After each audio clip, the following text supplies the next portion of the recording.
குளச்சல் அருகே திருட வந்த இடத்தில் மெத்தையில் அசந்து தூங்கிய திருடன். கன்னியாகுமரி மாவட்டம் குளச்சல் அருகே உள்ள கோடிமுனை பகுதியைச் சேர்ந்தவர் பிராங்கலின், வயது 60. இவர் கேரளாவில் தங்கி மீன்பிடி தொழில் செய்து வருகிறார்.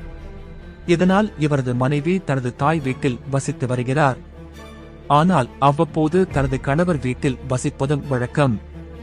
இந்த நிலையில் சம்பவத்தன்று அதிகாலை குளச்சல் பகுதியைச் சேர்ந்த ஆரோக்கிய பிரவீன் என்பவர் அந்த பகுதியில் உள்ள வீடுகளின் முன்பு சுற்றித் திரிந்து கொண்டிருந்தார்.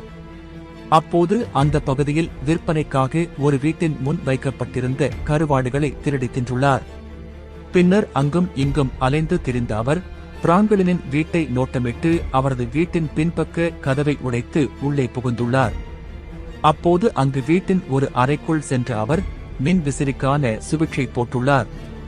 அந்த வேளையில் அவரது கைத்தவறி குடிநீர் தொட்டிக்கான மோட்டார் சுவிட்சையும் சேர்த்து போட்டுள்ளார். இதற்கிடையே அவர் அங்கு அறையில் உள்ள மெத்தையில் மல்லாக்க படுத்துக் கொண்டு அசந்து தூங்கியுள்ளார். அப்போது குடிநீர் தொட்டி நிரம்பி அதிலிருந்து உபரி தண்ணீர் கீழே பாய்ந்துள்ளது. இந்த சத்தத்தை கேட்டு அவர் திடுக்கிட்டு எழுந்துள்ளார்.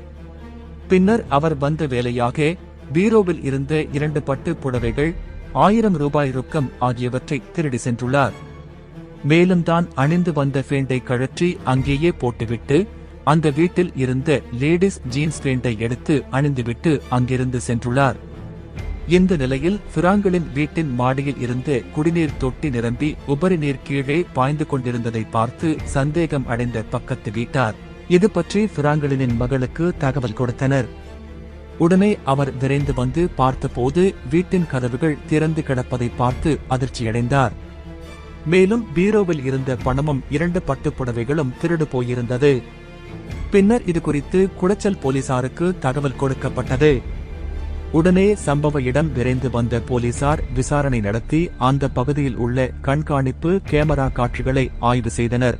அப்போதுதான் திருட்டில் ஈடுபட்டது குளச்சல் பகுதியைச் சேர்ந்த ஆரோக்கிய பிரவீன் என்பது தெரியவந்தது.